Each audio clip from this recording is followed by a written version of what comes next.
दोस्तों, स्वागत है आपका हमारे चैनल आर.के. वर्मा में।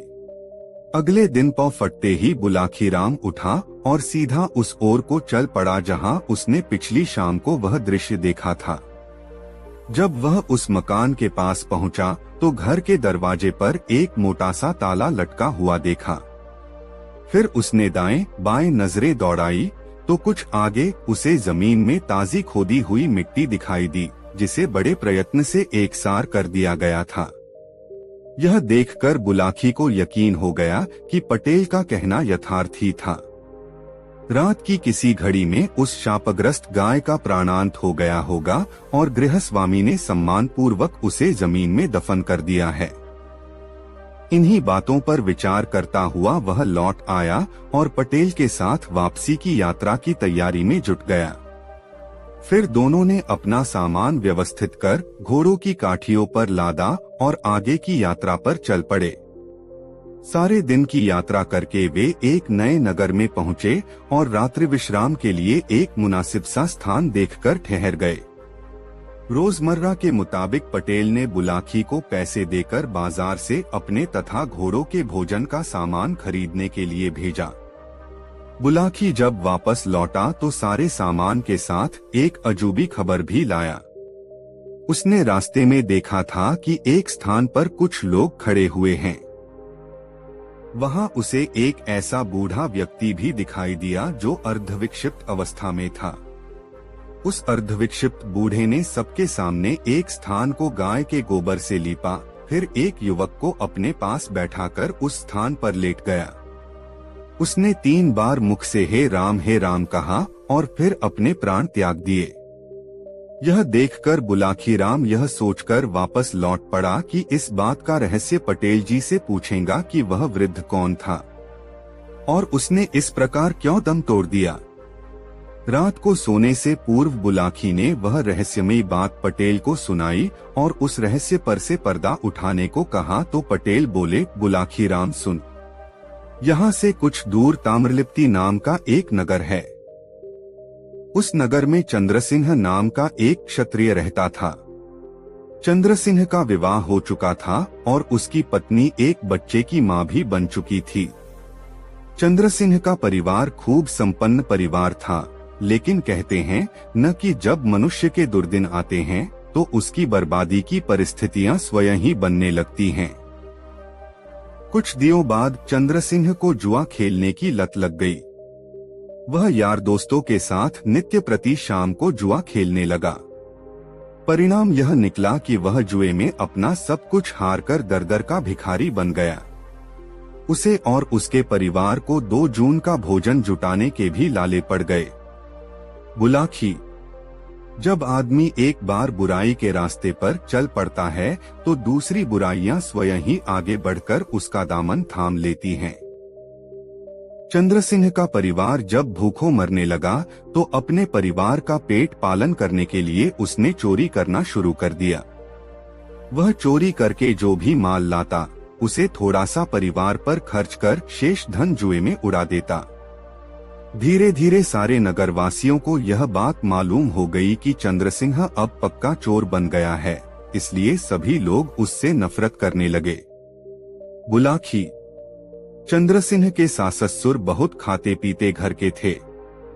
चंद्रसिंह के ससुर का मसालों का व्यापार था जो खूब अच्छा चल रहा था। चंद्रसिंह की विपन्नता की बात जब उसके सास-ससुर को मालूम हुई तो उन्हें बहुत दुख पहुंचा। उनकी एक ही तो बेटी थी, पुत्र कोई था नहीं। एक दिन उन दोनों ने विचार किया। चंद्रसिंह का ससुर कहने लगा, ठकुरानी, लाजवती की तरफ से तो बहुत चिंताजनक खबरें मिल रही हैं। न जाने मेरी बेटी लाजवती और नवासा किस हाल में होंगे। क्यों न कोई आदमी भेजकर कुछ दिन के लिए उन्हें यहाँ बुला लें। कुछ दिन के लिए क्यों, हमेशा के लिए ही बुला लो न। बेटा तो कोई है नहीं हमारा। जो कुछ हमारे पास है वह सब बेटी का ही तो है। फिर हमारे रहते वह अभावग्रस्त जीवन व्यतीत करे, यह तो हमारे लिए शर्म की बात होगी। दामाद ने बुरे कामों में फंसकर अपना जीवन बिगाड़ लिया तो इसमें हमारी बेटी का दोष क्या है। उसके कुकर्मों का फल हमारी बेटी और नवासा क्यों झेलेंगे? तुम आज ही कोई आदमी भेजकर उन सबको यहाँ बुला लो। चंद्रसिंह को भी अपने धंधे में लगा लेना, धीरे धीरे उसकी आदतें भी सुधर जाएंगी, चंद्रसिंह की सास ने कहा। फिर ऐसा ही किया गया। चंद्रसिंह के ससुर ने चंद्रसिंह और उसके परिवार को अपने पास ही बुला लिया। चंद्रसिंह के जिम्मे दुकान की जिम्मेदारी सौंप दी और सोच लिया कि उसका दामाद कुछ सुधर जाएगा। बुलाखी। ससुराल में आकर चंद्रसिंह कुछ दिन तो ठीक ढंग से रहा, लेकिन फिर उसकी बुरी आदतें उस पर हावी होने लगी। मौका देखकर वह बाहर जाने लगा और ऐसे लोगों की खोज करने लगा जो उसी की तरह जुए के शौकीन हो। कहावत है कि शक्कर खोरे को शक्कर और मूंजी को टक्कर। जिस आदमी को जैसे लोगों की चाहत होती है, वह अपने जैसे लोग ढूंढ ही लेता है। चंद्रसिंह ने भी इस नए शहर में अपनी ही जैसी आदत वाले कुछ लोग ढूंढ लिए और वह फिर से उनके साथ जुआ खेलने लगा। इसके लिए वह गाहे गाहे दुकान के गल्ले से पैसे चुरा लेता और उन्हें जुए में उड़ा देता। ससुर को यह बात मालूम भी हो जाती कि उसकी दुकान के गल्ले से पैसे चोरी हो रहे हैं, किंतु वह यह सोचकर आंख मींच लेता कि बहती नदी के जल से कुछ जल निकल भी गया तो कौन सी विशेष हानि होने वाली है। बहरहाल वक्त इसी तरह से आगे सरकता रहा। एक दिन की बात है, दोपहर का समय था। चंद्रसिंह अपने ससुर की दुकान पर बैठा हुआ था, तभी उसे दस्त करने की इच्छा हुई। तब वह शौच करने के लिए दुकान से निकलकर दिशा मैदान को चल पड़ा। जंगल में वह ज्यादा ही दूर निकल गया। सामने एक बेरी की झाड़ी नजर आई तो वहीं शौच करने के लिए बैठ गया। उस झाड़ी के निकट एक बबूल का पेड़ था, जिस पर एक जिन्न का निवास था। जिन्न ने जब उसे शौच कर्म करते देखा तो उसे चंद्रसिंह पर बहुत गुस्सा आया। उसने उसे सजा देने का निर्णय कर लिया। शौच कर्म से निपटकर चंद्रसिंह वापस लौटा और दुकान के काम में लग गया।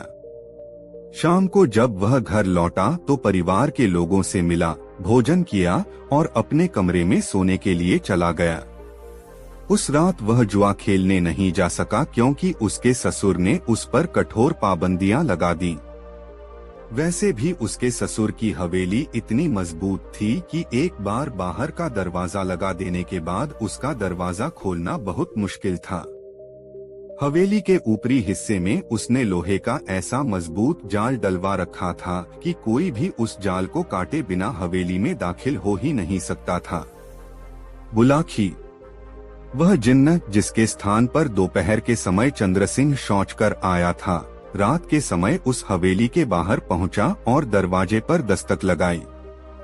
दस्तक लगने पर चंद्रसिंह अलसाया सा उठा। उसने दरवाजे के निकट जाकर पूछा, कौन हो भाई? तुम्हारा एक दोस्त, दरवाजे के बाहर से जिन्न ने उत्तर दिया। तुम्हें जुआ खेलने के लिए निमंत्रित करने आया हूँ। मजबूरी है दोस्त, चंद्रसिंह बोला, मैं बाहर नहीं जा सकता। अंदर से दरवाजे पर मजबूत ताला लगा है और चाबी मेरी पत्नी के पास है। चाबी की चिंता मत करो, जिन्न ने कहा, बस तुम यह बता दो कि जुआ खेलने की इच्छा है तुम्हारे मन में। चाहता तो हूँ, लेकिन ताला। चंद्रसिंह की बात पूरी भी न हुई थी कि दूसरी ओर से जिन्न ने जल्दी से कहा, ताले की बात छोड़ो, बस तुम दरवाजे के पास अपनी आंखें बंद कर खड़े हो जाओ। आंखें खोलोगे तो तुम इस हवेली के बाहर खड़े होगे। जिन्न के कहने के अनुसार चंद्रसिंह ने अपनी आंखें बंद कर ली। आंखें खोल तो वह मकान के बाहर था। चंद्रसिंह को यह सब देखकर बहुत आश्चर्य हुआ। माम ने देखा तो वह भय से कांप उठा। एक नंगधंग जिन्न उसके सामने खड़ा था।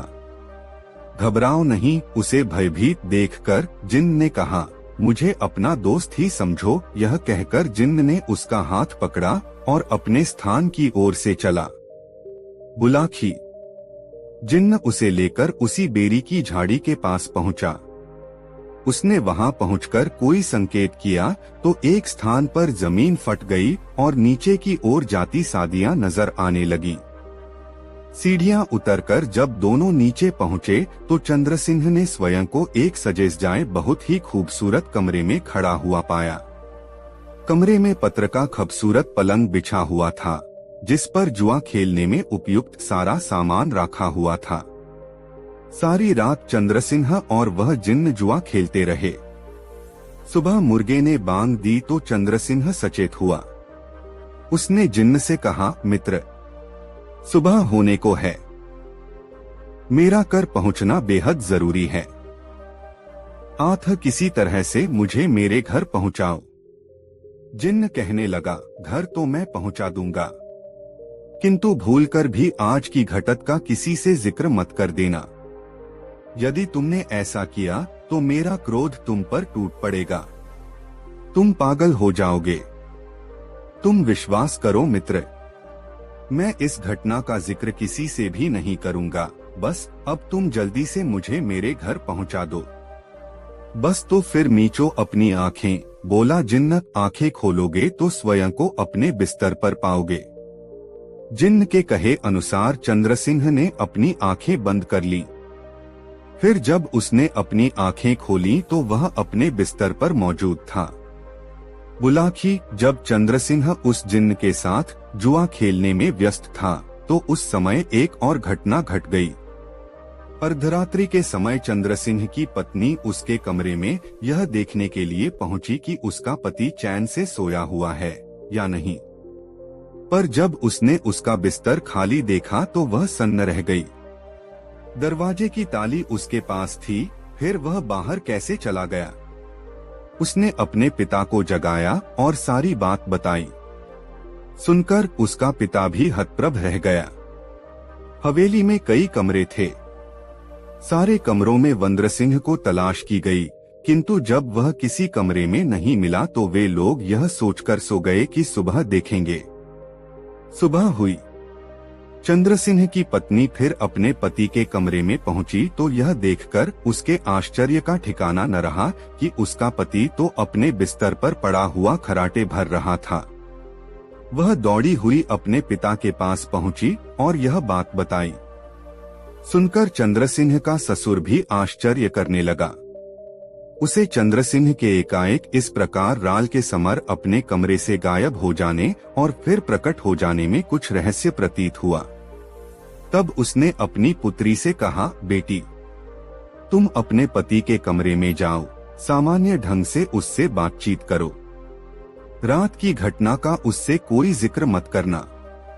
बस नित्य की बातें ही पूछना और उसे बातों में उलझाकर यह रहस्य जानने की कोशिश करना कि रात को वह दरवाजे पर ताला लगा होने पर भी बाहर कैसे चला गया और फिर वापस कैसे आ गया।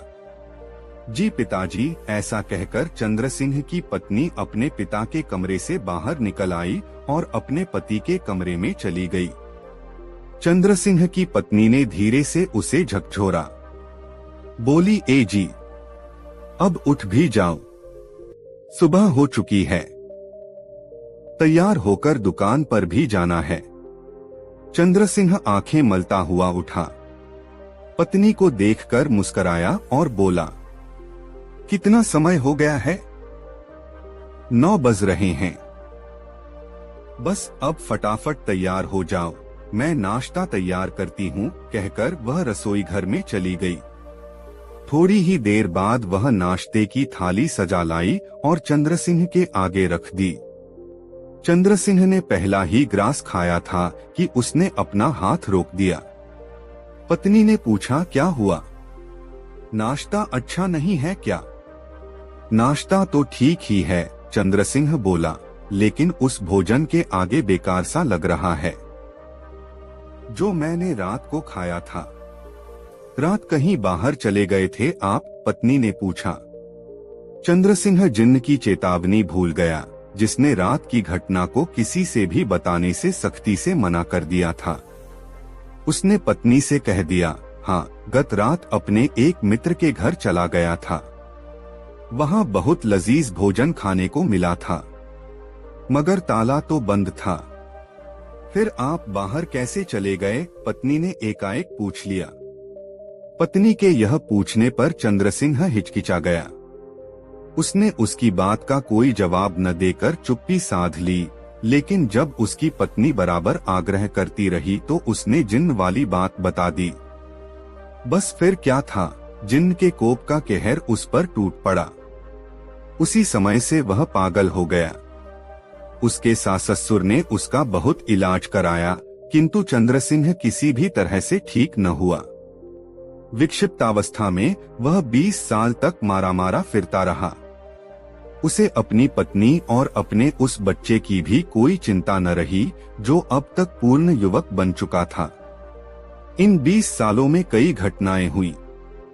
चंद्रसिंह के सास ससुर स्वर्ग सिधार गए। उसकी पत्नी भी उसकी विक्षिप्तावस्था का गम न सह सकी और एक दिन वह भी चल बसी। परिवार में रह गया सिर्फ उसका बेटा सूर्य कुमार। बुलाखी। भटकता भटकता एक दिन चंद्रसिंह इस नगर में आ पहुंचा। यहाँ उसका कोई दूर का रिश्तेदार रहता था, अतः वह उसके यहाँ पहुंच गया। उसने अपने उस रिश्तेदार से आग्रह किया कि किसी तरह वह उसके पुत्र को यहाँ बुलवा दे। उसके आग्रह पर उसके रिश्तेदार ने उसके पुत्र सूर्य कुमार को यहाँ बुलवा लिया। चंद्रसिंह को शायद अपनी मृत्यु का पूर्वाभास हो गया था, अतः उसने उस रिश्तेदार के मकान के सामने एक स्थान को अपने हाथों से गाय के गोबर से लीपा। फिर अपने पुत्र का हाथ लेकर उस लीपे हुए स्थान पर लेट गया। मुख से 3 बार हे राम कहा और अपने प्राण त्याग दिए। इतनी कहानी सुनाकर पटेल ने थोड़ी देर विराम लिया। फिर आगे बोले, सोहे बुलाखी राम, आज शाम तूने जो दृश्य देखा था वह उसी समय का था। अब बताओ, तुम्हारी जिज्ञासा शांत हो गई या नहीं? यदि तुम कोई और भी प्रश्न पूछना चाहते हो तो वह भी पूछ लो। चूंकि बुलाखी राम की जिज्ञासा समाप्त हो चुकी थी, अतः वह चुप ही रहा। तब दोनों ही अपने अपने बिस्तर पर लेट गए। कुछ ही देर में उन्हें निद्रा देवी ने अपनी आगोश में ले लिया। दोस्तों, यह कहानी आपको कैसी लगी कमेंट में जरूर बताएं। गंगाराम पटेल और बुलाखीराम नाई ने दिन भर की यात्रा समाप्त कर एक नए नगर में प्रवेश किया। वहां उन्होंने ठहरने के लिए एक उचित स्थान की खोज की और वहीं रैन बसेरा करने का निश्चय कर लिया। और पटेल ने बुलाखी को पैसे देकर शहर में भोजन का सामान लेने भेज दिया और स्वयं अपनी दिनचर्या को निपटाने में व्यस्त हो गए। बुलाखी इस बार भी लौटा और एक नई खबर उसके पास तैयार थी। पटेल जी ने पूछा, क्या बात है भाई बुलाखी, तू आज फिर किसी चिंता में पड़ गया ऐसा लगता है।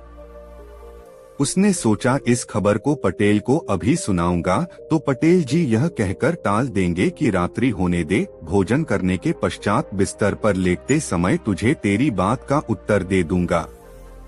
इसलिए उसने वह बात उस समय पटेल को नहीं बताई।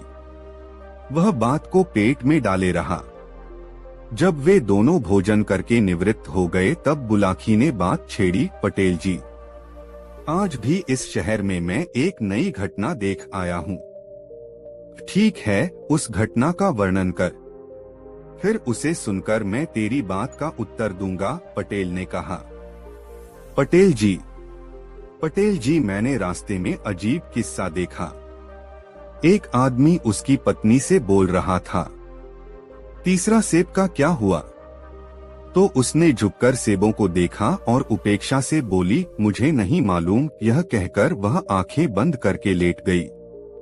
उसका पति गुस्से में बोला, मुझे विश्वास हो गया कि हबशी सच कहता था। इसका उससे अनुचित संबंध है और अचानक मुझे यहाँ देखकर बहाना भी नहीं बना पा रही है। और क्रोध और अपमान की भावना से अंधा हो गया और उसने तलवार निकालकर उसकी पत्नी के मार डाला। उसके बाद में वहां से तुरंत यहाँ आ गया। पटेल जी, उस आदमी ने ऐसा क्यों करा और वह किस हवशी के बारे में बोल रहा था? पटेल जी बोले, बुलाखी, बहुत समय पहले एक रोज बादशाह हारून रशीद ने अपने मंत्री जाफर से कहा, आज रात में वेश बदलकर प्रमूंगा। देखूंगा कि अगर कोई पहरे वाला अपने कार्य को छोड़कर सो रहा है तो उसे नौकरी से निकाल दूंगा और मुस्तैद आदमियों को इनाम दूंगा। मंत्री निर्धारित समय पर जासूसों के सरदार मसरूर के साथ खलीफा के पास आया और वे तीनों साधारण नागरिकों के वेश में बगदाद में निकल पड़े। चांदनी रात थी। पूरा दल एक तंग गली से गुजर रहा था। तभी बादशाह हारून रशीद ने देखा कि एक लंबे कद और सफेद दाढ़ी वाला आदमी सिर पर जाल और कंधे पर नारियल के पत्तों का बना टोकरा लिए चला आ रहा है। बादशाह ने कहा, यह बड़ा गरीब मालूम होता है, इससे इसका हाल पूछो। मंत्री ने तुरंत उस व्यक्ति को रोककर पूछा, तू कौन है और कहाँ जा रहा है? मैं अभागा एक निर्धन मछुआरा हूँ। आज दोपहर को मैं मछली पकड़ने गया था, मगर शाम तक मेरे हाथ एक भी मछली न लगी। मैं अब खाली हाथ घर जा रहा हूँ। घर पर मेरी स्त्री और कई बच्चे हैं। मैं परेशानी में हूँ कि उन्हें आज खाने को क्या दूंगा। बादशाह को उस पर दया आ गई। उसने कहा, तू एक बार फिर नदी पर चल और जाल डाल। तेरे जाल में कुछ आए ना आए, मैं तुझे 400 सिक्के दूंगा और जो कुछ तेरे जाल में आएगा उसे मैं ले लूंगा। मछुआरा तुरंत इसके लिए तैयार हो गया। उसने सोचा कि मेरा सौभाग्य हो है कि ऐसे भले आदमी मिले। यह धोखा करने वाले तो मालूम नहीं होते। तत्पश्चात नदी पर जाकर उसने जाल फेंका और थोड़ी देर में उसे खींचा तो उसमें एक भारी संदूक फंसा हुआ आ गया। खलीफा ने मंत्री से मछुआरे को 400 सिक्के दिलाए और उसे वहां से रवाना कर दिया। खलीफा को बड़ा कौतूहल था कि संदूक में क्या है। उसने मंत्री को आदेश दिया कि यह संदूक यथाशीघ्र उसके महल में पहुंचाया जाए। मंत्री और उसके आदमियों ने संदूक बादशाह के महल में पहुंचा दिया। फिर बादशाह ने उसे सभी मौजूदगी में खुलवाया कि संदूक में कोई चीज थी जो नारियल की चटाई में लाल डोरे से सिली हुई थी। बादशाह की उत्सुकता और अधिक बढ़ी। उसने छुरी से सीवन कटवाई तो देखा कि एक सुंदर स्त्री का शव टुकड़े टुकड़े कर चटाई के अंदर सिल दिया गया था। यह देखकर बादशाह को बड़ा क्रोध आया। उसने मंत्री से कहा, क्या यही तुम्हारा प्रबंध है? मेरे राज्य में ऐसा अन्याय हो कि किसी अबला स्त्री को कोई काटकर संदूक में बंद करके नदी में डाले, यह मैं सहन नहीं कर सकता। या तो तुम इसके हत्यारे का पता लगाओ या फिर तुम्हें और तुम्हारे सभी कुटुंबियों को फांसी पर चढ़ा दूंगा। यह सुनकर मंत्री कांप उठा। उसने कहा, सरकार, मुझे कुछ समय तो दिया जाए ताकि मैं हत्यारे का पता लगाऊं। तब बादशाह ने उसे 3 दिन का समय दिया। मंत्री जाफर अत्यंत शोकाकुल होकर अपने महल में आया और सोचने लगा, 3 दिन में हत्यारे का पता कैसे लग सकता है, और पता लगा भी तो इसका प्रमाण कहाँ मिलेगा कि यही हत्यारा है। हत्यारा तो कब का नगर छोड़ चुका होगा। क्या करूं? क्या किसी आदमी पर जो पहले ही कारागार में है इस हत्या का अभियोग लगा दूं?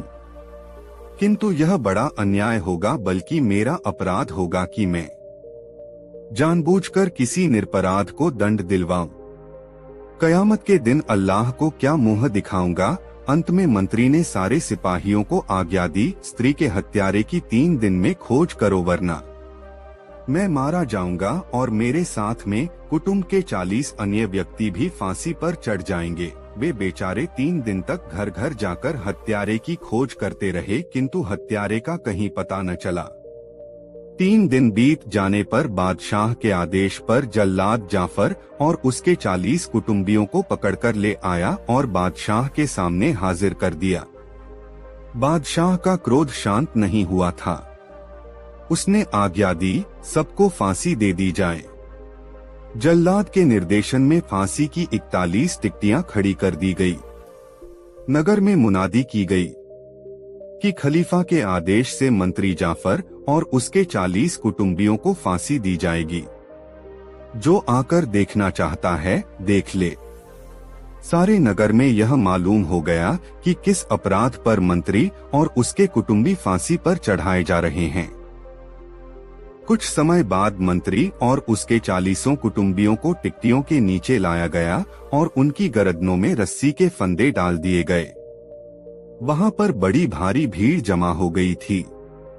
बगदाद के निवासी मंत्री को उसके शील और न्यायप्रियता के कारण बहुत चाहते थे। उन्हें उसकी मृत्यु पर बहुत शोक हो रहा था। सैकड़ों लोग उसकी गर्दन में फंदा पड़ा देखकर रोने लगे। इस पर भी बादशाह का इतना रोब था कि किसी का साहस मंत्री के मृत्युदंड का विरोध करने का नहीं हो रहा था। जब जल्लाद और उसके अधीनस्थ फांसियों की रस्सियां खींचने को तैयार हुए तो भीड़ में से एक अत्यंत रूपवान युवक बाहर आया और बोला, जहां पनाह, मंत्री और उसके परिवार वालों को छोड़ दिया जाए, सजा मुझे दी जाए। उस औरत का हत्यारा मैं हूँ। मंत्री को अपने प्राण बचने की खुशी तो हुई, किंतु युवक को तरुणाई देखकर उसकी भावी मृत्यु से दुख भी हो रहा था। अभी युवक की बात पूरी तरह समाप्त भी नहीं हुई थी कि तभी एक लंबे चौड़े डीडॉल वाला बूढ़ा आदमी भीड़ से निकलकर बाहर आया और बोला, यह लड़का झूठ बोल रहा है जहां पनाह, इसने किसी को नहीं मारा, उसे मैंने मारा है, मुझे सजा दी जाए। फिर उस बूढ़े ने जवान आदमी से कहा, बेटे तू क्यों इस हत्या की जिम्मेदारी ले रहा है? मैं तो बहुत दिन संसार में रह लिया हूँ, मुझे फांसी चढ़ने दे। लेकिन जवान आदमी अपनी बात पर डटा रहा कि वह बुजुर्गवार झूठ बोल रहे हैं। उस औरत को मैंने मारा है। सेवकों ने जाकर बादशाह को पूरी बात बताई। तो बादशाह ने कहा, मंत्री के कुटुंबियों को छोड़ दो और मंत्री को सम्मान पूर्वक यहाँ लाओ। मंत्री के आने पर बादशाह ने कहा, हमें बहुत झंझट में पड़ने की जरूरत नहीं है। अगर दोनों ही हत्या की जिम्मेदारी ले रहे हैं तो दोनों को फांसी पर चढ़ा दो। मंत्री ने कहा, जहां पनाह, निश्चय ही उनमें से एक झूठ बोल रहा है। बिना खोजबीन किए किसी निर्दोष को सजाए मौत देना ठीक नहीं है। अंततः उन दोनों को भी खलीफा के सामने लाया गया। नौजवान ने अल्लाह की सौगंध खाकर कहा, मैंने 4 दिन पहले उस स्त्री को कत्ल किया था और उसकी लाश टुकड़े टुकड़े करके संदूक में बंद करके नदी में डाल दी थी। अगर मैं झूठ बोलता हूँ तो कयामत के दिन मुझे जलील होना पड़े और बाद में मैं नरक की आग में जलूं। इस बार बूढ़ा कुछ न बोला। बादशाह को विश्वास हो गया कि वह युवक ही हत्यारा है।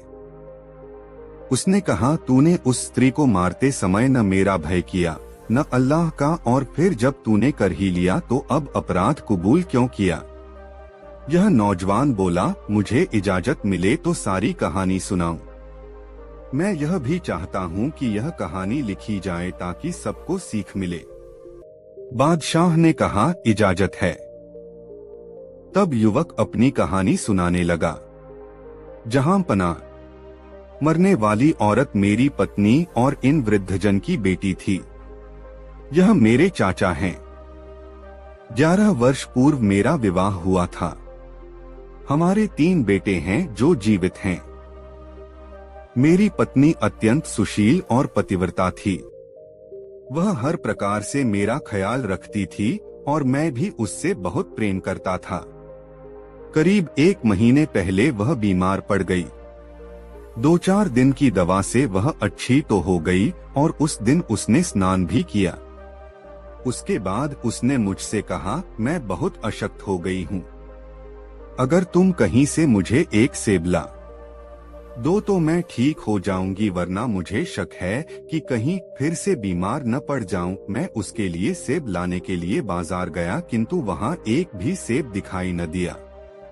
मैं बागों में घूमा, किंतु वहाँ भी किसी मूल्य पर सेब न मिला।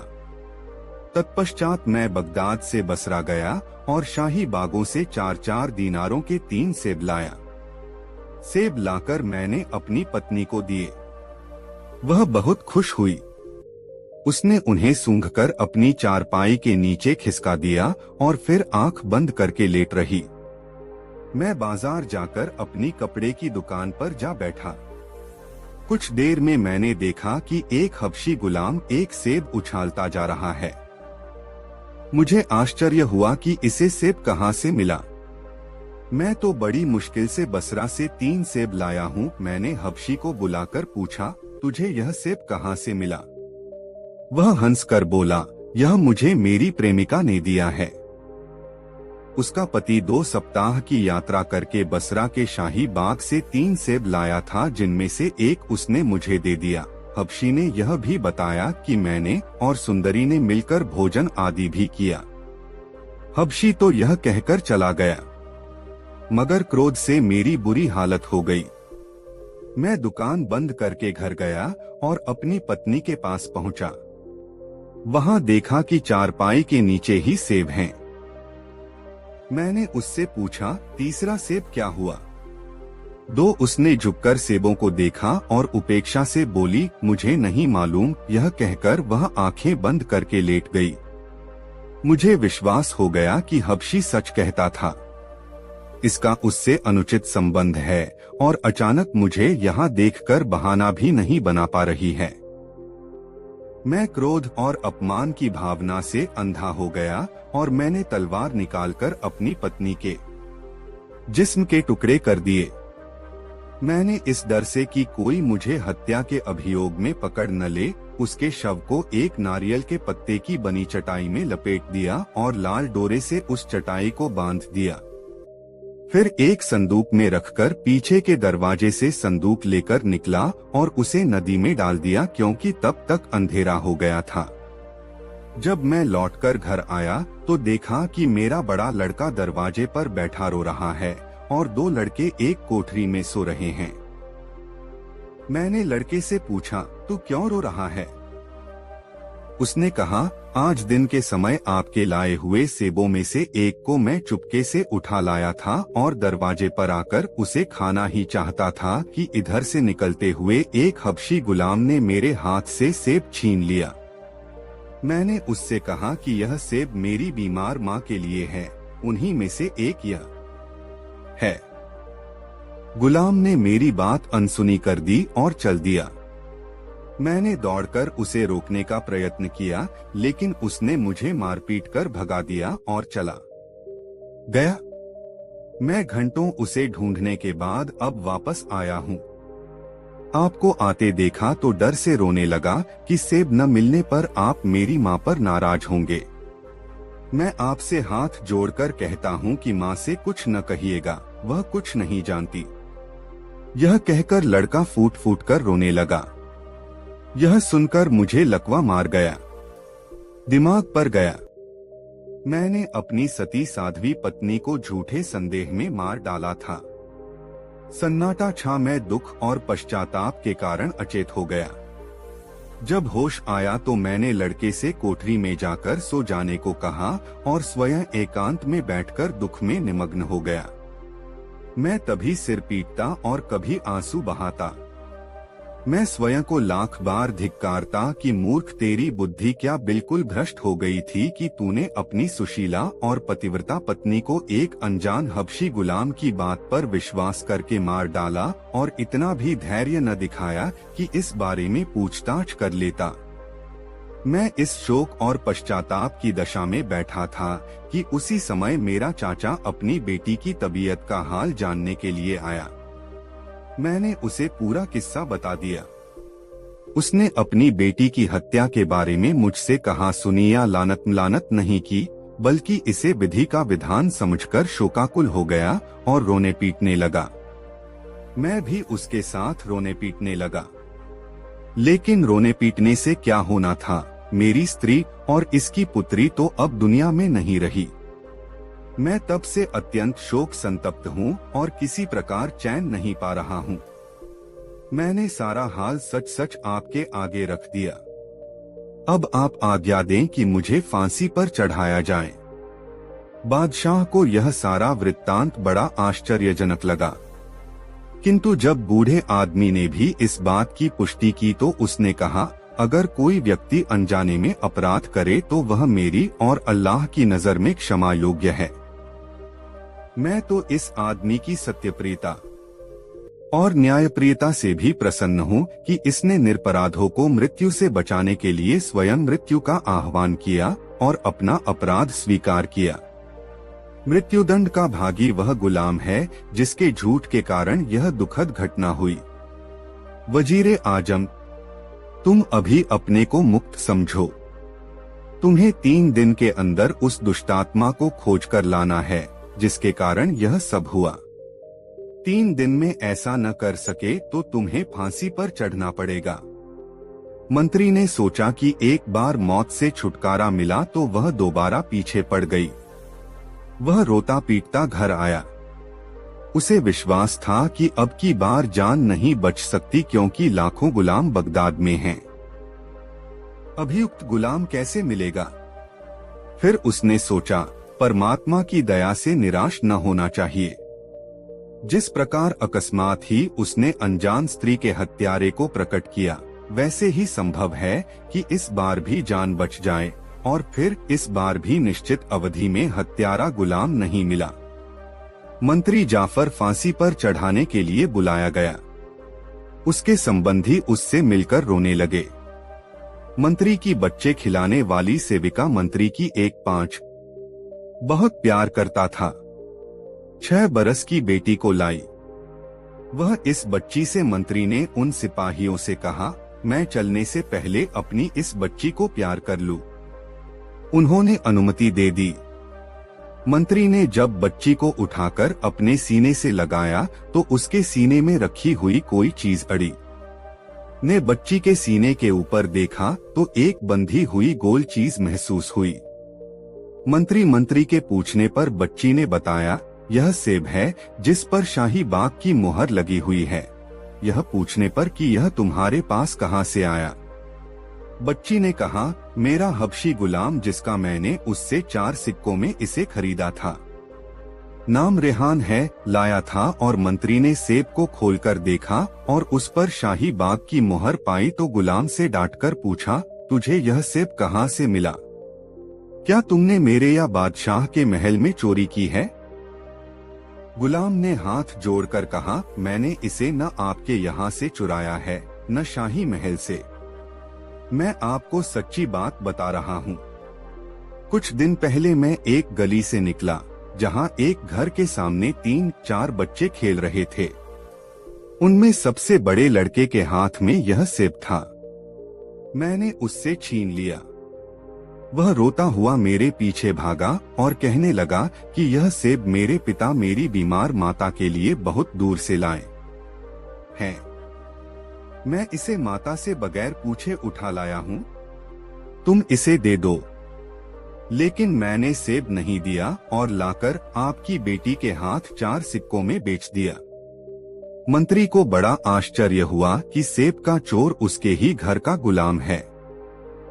चुनाचे वह अपने साथ उस गुलाम को ले गया और सिपाहियों से कहा, मुझे बादशाह के पास ले चलो।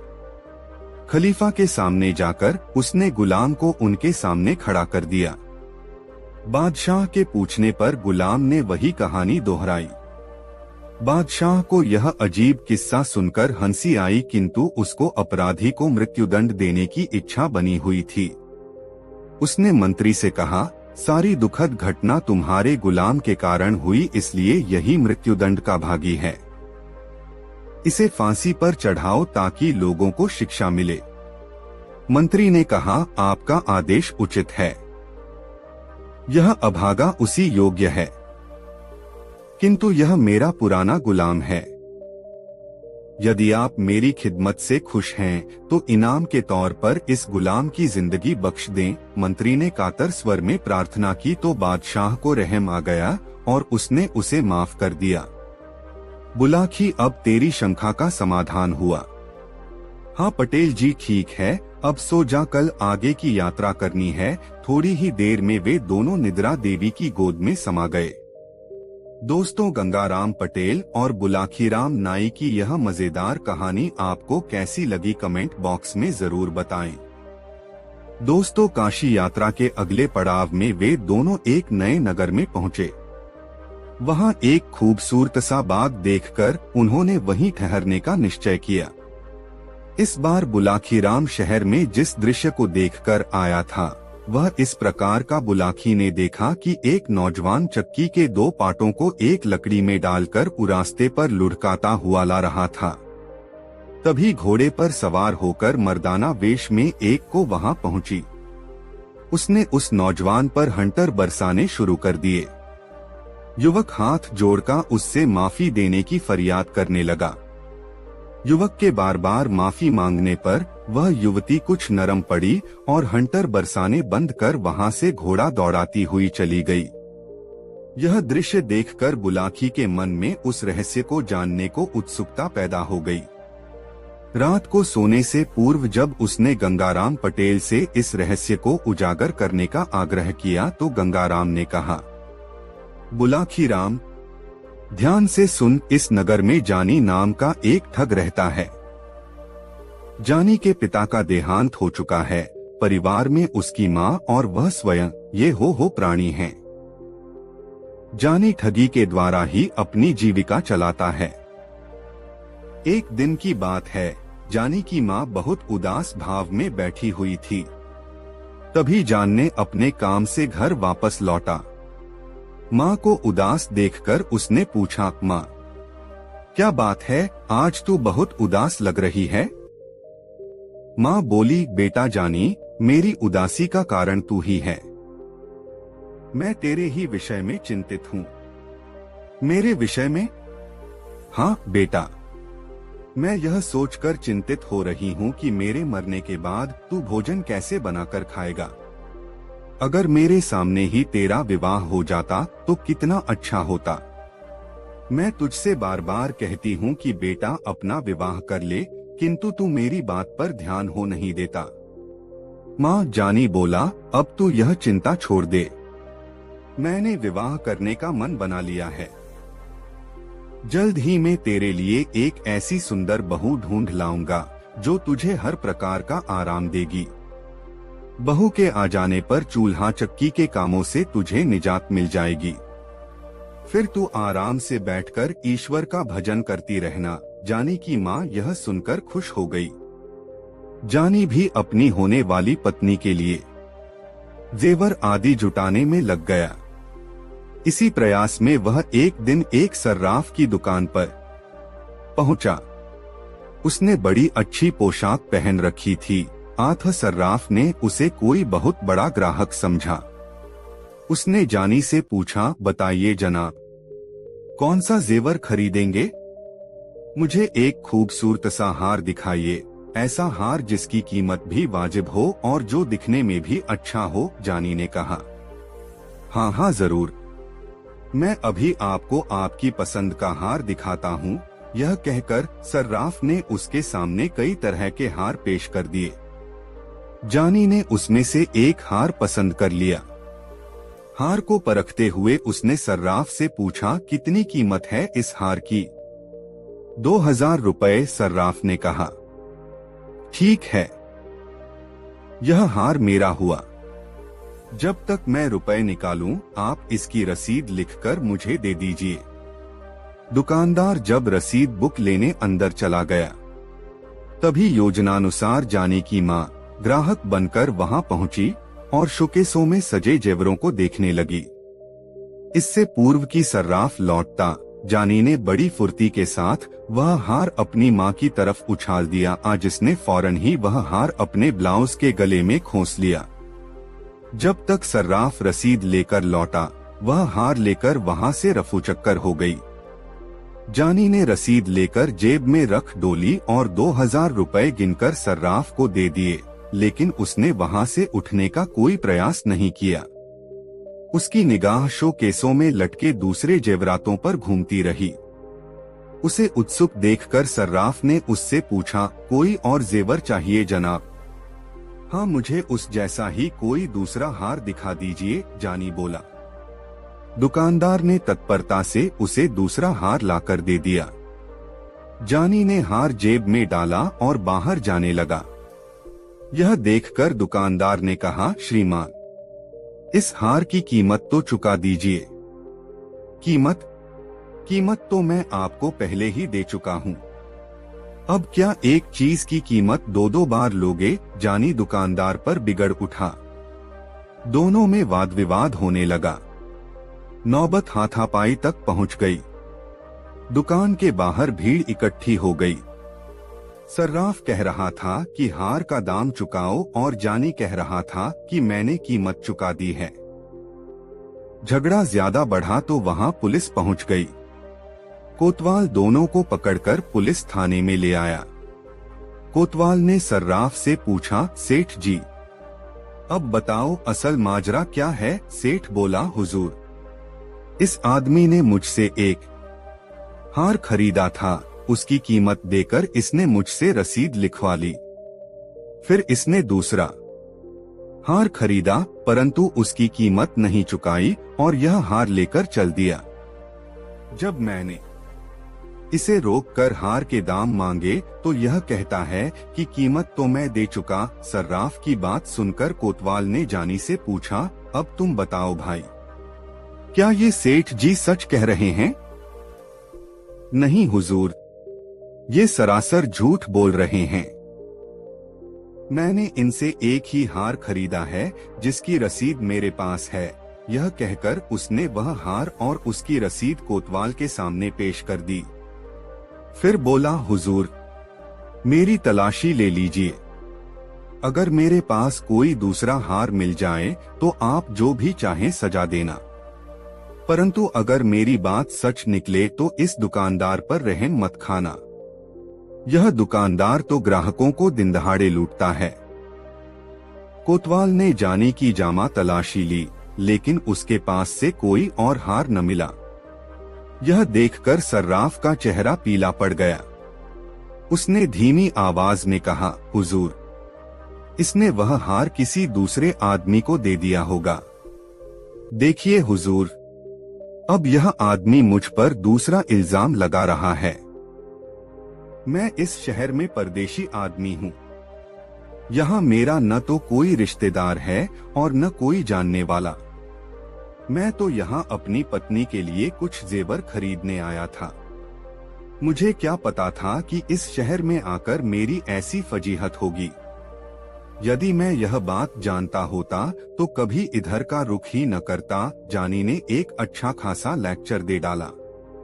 जानी के इस लेक्चर का कोतवाल पर अच्छा प्रभाव पड़ा। उसने जानी को निर्दोष जानकर उसे जाने की अनुमति दे दी और दुकानदार को डांट फटकार कर वहां से भगा दिया। बेचारा दुकानदार लूट पिट कर वहां से चला आया। घर लौटकर जानी ने वह हार भी अपनी मां को सौंप दिया और अगले दिन किसी दूसरे व्यक्ति को ठगने की योजना बनाने लगा। बुलाखीराम। अगले दिन जानी फिर ठगी करने के लिए निकला। उसने एक हलवाई की दुकान से 2 सेर जलेबियां खरीदी और उन्हें लेकर नगर के बाहर एक रास्ते पर बैठ गया। वहां उसने उन जलेबियों में कांटे से छेद कर दिए और एक बबूल के पेड़ पर चढ़कर वह जलेबियां पेड़ के कांटों में टांग दी।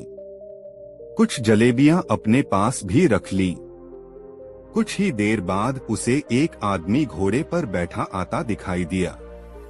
उसके घोड़े पर काफी सामान लदा हुआ था और वह घोड़ा भी बहुत अच्छी नस्ल का था। जानी ने उस व्यक्ति को ही अपने शिकार के रूप में चुन लिया। वह व्यक्ति करीब आया तो जानी ने उससे कहा, आओ मित्र, घोड़े से उतरकर नीचे आओ, देखो मेरे पास कैसी बढ़िया चीज है। वह व्यक्ति घोड़े से नीचे उतर आया। जानी ने कुछ जलेबियां उसकी ओर बढ़ाते हुए कहा, लो यह फल खाओ, इनका स्वाद बहुत ही उत्तम है। अजनबी व्यक्ति जब जलेबी लेने से झिझकने लगा तो जानी ने एक जलेबी अपने मुंह में डाल ली। बोला, झिझको नहीं मेरे भाई, निःसंकोच होकर खाओ, खाने में बेहद मजेदार हैं ये फल। फल? तुम इन्हें फल कह रहे हो, यह तो जलेबियां हैं। अजनबी बोला, तुम्हें धोखा हो रहा है मित्र। जानी बोला, यह फल ही हैं। समीप के एक वृक्ष से मैंने अभी अभी इन्हें तोड़ा है। विश्वास न हो तो मेरे साथ चलकर देख लो। अजनबी उसकी बातों में आ गया। उसने एक जलेबी मुंह में डाल ली। अब जलेबी तो मीठी होती ही है। अजनबी को वह बहुत स्वादिष्ट लगी। वह बोला, यह तो सचमुच बहुत मीठी है, पर मुझे यह विश्वास नहीं हो रहा कि सचमुच ही तुमने इन्हें किसी वृक्ष से तोड़ा है। ओफो मित्र, तुम तो बहुत शक्की जान पड़ते हो। आओ मेरे साथ, मैं तुम्हें वह पेड़ दिखाता हूँ। उस पर अभी भी इस जैसे बहुत से फल हैं। यह कहकर वह उस अजनबी को बबूल के पेड़ के पास ले गया और उस पर अपने द्वारा लटकाई हुई जलेबियों को दिखाते हुए बोला, लो देख लो अपनी आंखों से, वे लटके हैं फल। अजनबी लालच में आ गया। उसने घोड़े की रास जाने को पकड़ाई और यह कहकर कि तुम इस घोड़े को पकड़ो, कुछ फल मैं भी तोड़ लूं। बबूल के उस पेड़ पर चढ़ गया। बस फिर क्या था, जानी उछलकर घोड़े की पीठ पर जा बैठा। घोड़ा मोड़ा और 2-3 हंटर उसकी पीठ पर जमा दिए। घोड़ा तूफानी रफ्तार से भाग छूटा। अजनबी यह दृश्य देखकर बौखला उठा। वह तेजी से नीचे उतरा और पकड़ो दौड़ो की आवाजें लगाता उसके पीछे भागा, किंतु घोड़े और मनुष्य का क्या मुकाबला। जानी शीघ्र ही उसकी निगाहों से ओझल हो गया। लुटापिटा मुसाफिर आवाजें लगाता ही रह गया। बुलाखी। जानी जब घोड़े को सरपट दौड़ाता हुआ ले जा रहा था, तभी रास्ते में उसे एक बुढ़िया दिखाई दी जो अपनी जवान बेटी के साथ शहर की ओर जा रही थी। यह देखकर जानी का शैतानी दिमाग फिर सक्रिय हो उठा। उसने अपना घोड़ा उस बुढ़िया के पास ले जाकर रोका और उससे पूछा, बुढ़िया माई, कहीं दूर से आ रही हो क्या? हाँ बेटा, हम 5 कोस दूर से पैदल ही चलकर आ रही हैं। शहर में एक रिश्तेदार के यहाँ जाना है, बुढ़िया बोली। दोस्तों, वीडियो को एक लाइक जरूर करें, तब तो जरूर थक गई होगी। आओ मेरे पीछे घोड़े पर बैठ जाओ, मैं तुम्हें वहां तक छोड़ दूंगा, जानी ने कहा। नहीं बेटा, बुढ़िया बोली, मैं तो नहीं थकी, क्योंकि मुझे तो पैदल चलने का अभ्यास है। हाँ, यह मेरी बेटी जरूर थक गई है, कभी इतनी दूर पैदल नहीं चली है न, इसलिए तुम मेरी जगह इसे कुछ देर के लिए अपने पीछे बिठा लो। जानी ने तब उसकी जवान बेटी को अपने पीछे घोड़े पर बिठा लिया।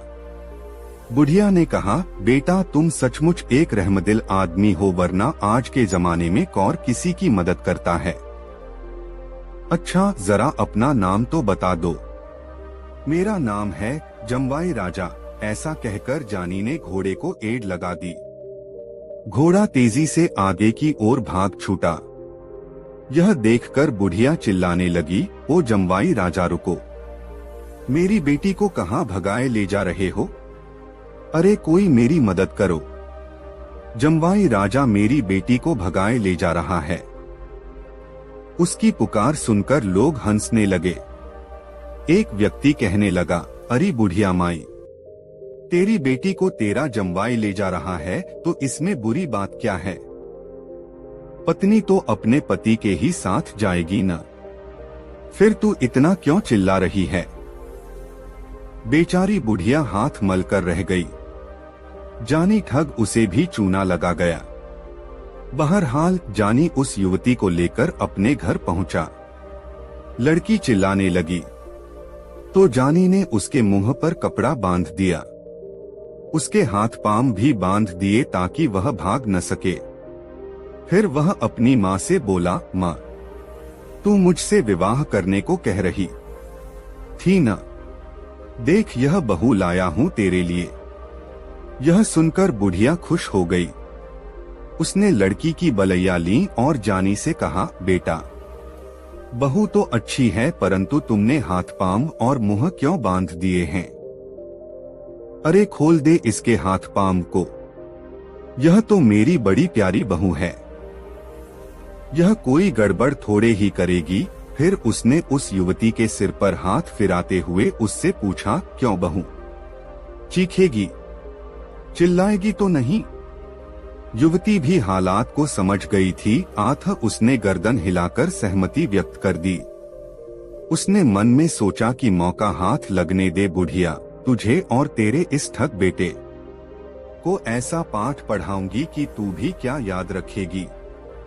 उस रात जानी की माँ ने अपनी नई बहू के लिए बहुत स्वादिष्ट व्यंजन बनाए और अपने हाथों से उन्हें उस युवती को खिलाया। अगले दिन जानी की तथाकथित बहू ने जानी से कहा, ऐ जी सुनिए, अब तो मैंने भी फैसला कर लिया है कि आपकी पत्नी बनकर ही इस घर में रहूंगी, पर ऐसा करने से पहले मुझे अपनी गृहस्थी का सामान भी इकट्ठा करना होगा। आप ऐसा कीजिए, बाजार चले जाइए और एक चक्की खरीद लाइए। मैं अपने हाथों से आटा पीसकर उससे आपका भोजन तैयार किया करूंगी। इतनी कहानी सुनाकर गंगाराम पटेल ने कुछ क्षण के लिए विराम लिया। हुक्के के 2-3 घंट लिए और आगे बोले, बुलाखी, स्त्री की जात बहुत विचित्र होती है। प्रिया चरित्र के बारे में अनेक कहावतें कही और सुनी जाती हैं। कहते हैं कि जब इसका भेद ब्रह्मा ने भी नहीं पाया तो आदमी की क्या औकात। जानी उसकी बातों में आ गया और उसी समय चक्की लाने के लिए बाजार को चल पड़ा। जब उस युवती को यह विश्वास हो गया कि अब जानी काफी दूर चला गया है, तो उसने उठकर अंदर का कुंडा बंद कर लिया। टहलती हुई वह जानी के मां के करीब आई और किसी चीते की तरह तेजी से उस पर झपट पड़ी। उसने उसे काबू में किया और उसके हाथ पांव और मुंह पर कपड़ा बांधकर उसे एक कोने में पटक दिया। अब उसने पूरे घर को खंगालना शुरू किया। घर की सभी मूल्यवान चीजें जैसे जेवर, रुपए, पैसे आदि खोज कर एक बड़े से थैले में भर लिए। अपना जनाना लिबास उतारा और जानी के कीमती मर्दाना कपड़े पहन लिए। फिर उसने थैला उठाया और उसे घोड़े की पीठ पर रख लिया। वह घोड़े पर बैठी और उस पर सवार होकर बाहर चली गई। जानी की मां उसे जाते हुए देखकर टुकुर टुकुर ताकती रह गई। चोर के ऊपर मोर पड़ गया था। युवती मर्दाने वेश में घोड़े पर सवार होकर बाजार में पहुंची। शीघ्र ही उसे जानी दिखाई दे गया, जो चक्की के दोनों पाटों को एक लकड़ी के डंडे में फंसाकर उसे घसीटता हुआ ला रहा था। युवती उसके पास पहुंचकर रुकी और कड़क कर कहा, अरे हरामखोर, यह क्या कर रहा है?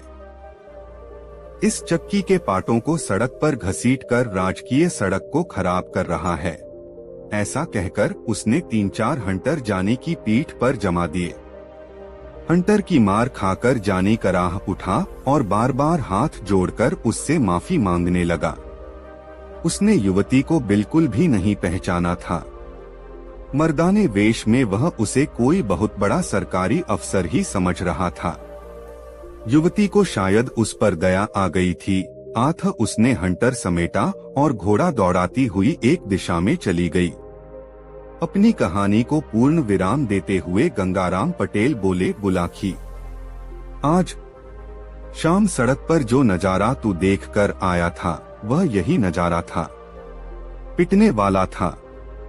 जानी ठग और पीटने वाली थी वह युवती, जिसे वह अपनी पत्नी बनाने के लिए अपने घर लाया था। अब रात भी बहुत हो गई और तेरे प्रश्न का उत्तर भी तुझे मिल गया है। अतः अब आराम से सो। मेरी आंखों में भी नींद गहराने लगी है और फिर सुबह आगे की यात्रा भी तो करनी है। यह कहकर उन्होंने पैर फैला लिए। बुलाखी भी सोने का प्रयास करने लगा। दोस्तों, यह कहानी आपको कैसी लगी कमेंट में जरूर बताएं। ऐसी और नई मजेदार कहानी सुनने के लिए हमारे चैनल आरके वर्मा को सब्सक्राइब जरूर कर लें और यह वीडियो अपने मित्रों को जरूर शेयर करें। वीडियो देखने के लिए आपका बहुत बहुत धन्यवाद। मिलते हैं किसी अगले वीडियो में, तब तक के लिए जय श्री राधे राधे। धन्यवाद।